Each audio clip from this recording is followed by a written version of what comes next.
Hello everybody. Today I would like to show gameplay between Komodo Dragon 3 playing as white and Stockfish 15 with black. And let's see how the game went. So Stockfish opened with D4 and Komodo responded with D5 and then got the Queen's Gambit C4, C6. So the Slav defense was on the board. And yeah, this is like a very solid opening for black, and Knight c3 is one of the main lines. Yeah, knight of 6. So, now there are like two things that black can do, which is like play the modern stuff, which is taking on c4, or play e6. Those are the two main ideas for black.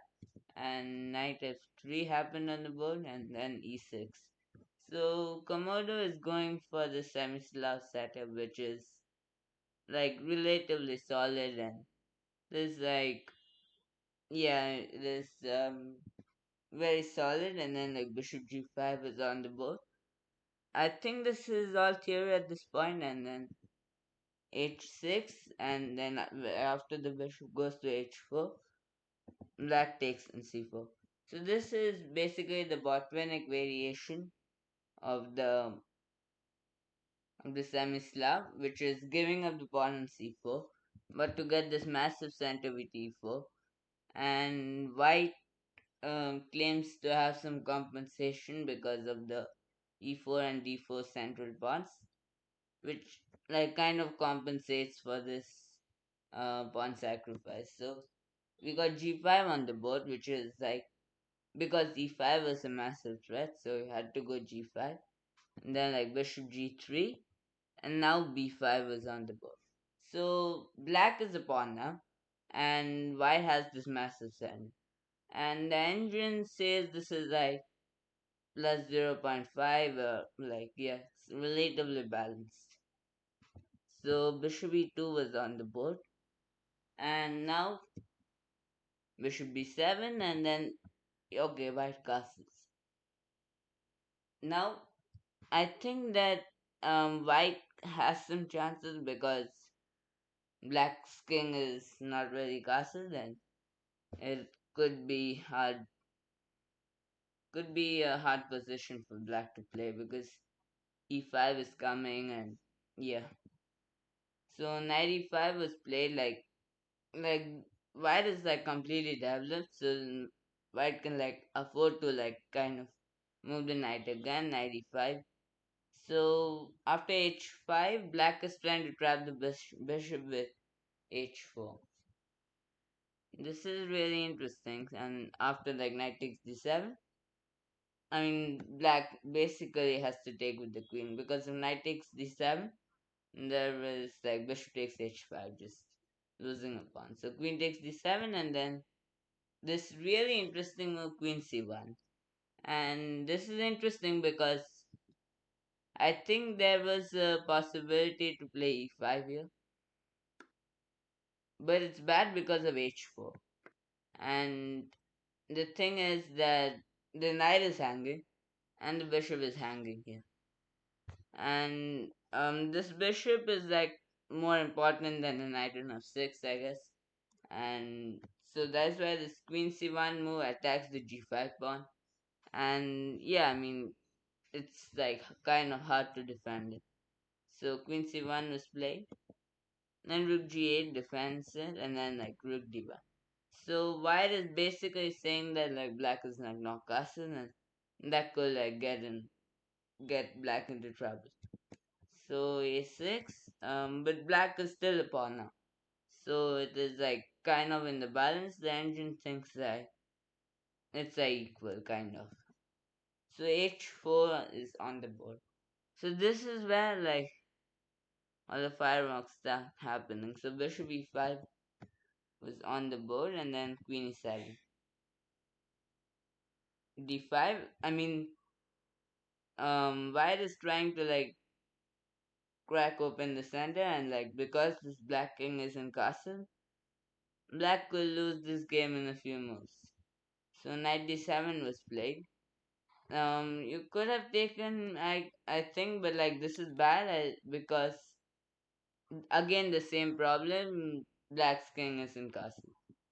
So instead, we got knight d7, bishop c7, so restricting the movement of the black's king on e8, and it basically does not have any moves. So rook c8 was played, and then d6, queen s6 after d6. Okay, so then it takes b5, and then I mean this position is basically like black being a full pawn up, but black's king cannot move, and I mean black's pieces are paralyzed, so white is slightly bad. Okay, rook a8 was played, and then knight takes b5. G4 is okay. The thing is, you this knight takes b5 move is like an incredible move because knight takes after knight takes b5, you cannot take the piece because white trades the rooks, and then immediately queen a7, and there is no way to stop queen a6. I mean, let's say the bishop takes an e4, queen a6, and the mate on c8 is like kind of unstoppable. Black has to play bishop e7 and then give up a lot of material. It's like clearly losing. And so yeah, I mean you cannot take this knight. So you have to go in like okay in the game. Komodo played g4. Trying to get g3, I guess. But I mean the knight just goes back and the c4 pawn is hanging now. So c3, Komodo just gives it up because there was no way to protect the c4 pawn anyway. So c3 takes and then bishop h6. Queen d4. Alright. This is, I mean, white is trying to get an endgame because, like, for example, black trades, it improves the structure, and I mean, e4 is coming, I mean, e5 is just coming next, and black's movement is just paralyzed, and this is like plus one. So, yeah, so queen f4 was played. Komodo has to try and not keep the queens on the board because if you trade queens, it's like an auto win for white. Knight c5 was played. Oh yeah, I mean, knight c5 is like trying to go like knight b6 and so on, and like white gives up a pawn. So Stockfish evaluates this position that giving up the pawn for the queen trade is good for it, and queen takes c4, and then yeah, in this endgame, even though the material is in the balance, white is better because the active pieces the rook on d4. This a6 pawn could become weak later on, and yeah. Then rerouting the bishop, bishop d1, trying to go bishop a4, and then yeah, it's like white is just having a better position because of the active pieces. And yeah, knight a5, and black's pieces aren't doing nothing. The bishop in h6, it's not doing anything. Bishop on c6, I mean, cannot move. Knight on d7, maybe it can go knight e5, but yeah. And yeah, basically white's pieces are more active. Okay, so like bishop b5 is on the board. And then rook h3, a move that I cannot explain right now because I don't know what to do. So knight c5 is played. And yeah, just c4. This bishop is like running out of squares. Has to go to d7 and then like bishop b6. Basically, thing is, black is just paralyzed and does not have like any plan. Like does not black does not have any plan. That's why it's like plus two already. So rook c8, knight b3. Then Komodo opts on not going for the trade of knights because then the bishop pair would just be. I mean, this is just terrible because black's bishop pair is just doing nothing, while white's bishop pair, along with the c5 pawn, it's c5 is coming, and then yeah, it's really bad position. So instead, we got knight a4. Yeah, so Komodo is not trying to trade. But now it goes knight c3, and then after rook takes a6, I mean it had to give up a pawn because there was no way to protect it. Because bishop b5 loses to rook takes a4, and then just trading down even more. You have to like, and then like white just wins two pieces further. So yeah, knight c3, rook takes a6, and now white is just a clean pawn up, and this is like really good for white.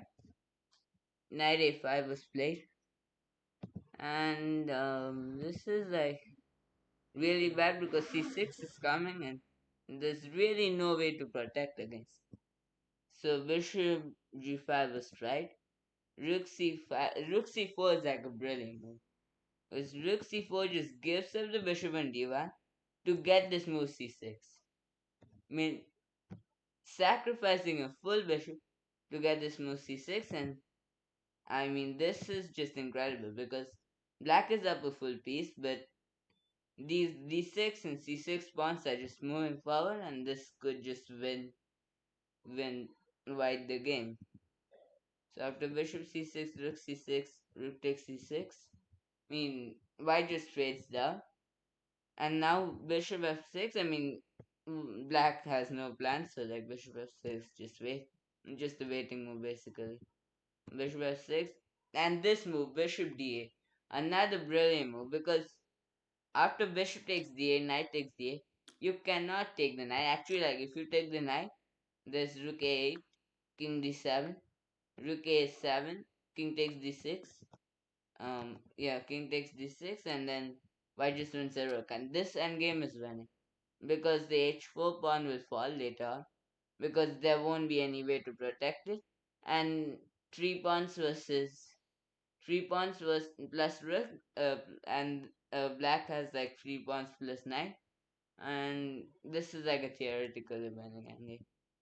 King e5, rook g6, and you'll soon see that the h4 pawn will fall, and this is just technique, and Stockfish demonstrates this and just wins the game here because there is just nothing to do here. The engines play until mate, but yeah, and basically basically you cannot trade the g4 pawn for the e5 pawn here because if pawns get traded, knight versus rook is a draw. But instead the king walks over, king h4, trying to go like king h5, king h6, and push the pawn and win the game. Yeah, so then basically that's what happens. G5 is on the board, and then g6. Now there is knight f5 here, which loses to this incredible move, rook takes f5, giving up the rook for g7, and this is just resignable because there's no way to stop g8 queen. So instead, king f6, trying to defend, but this is just undefendable. And white just gets a queen, and this is an easy win, and then rook c1, delivering the final blow. And yeah, so Stockfish wins this game. Like, it was an incredible game.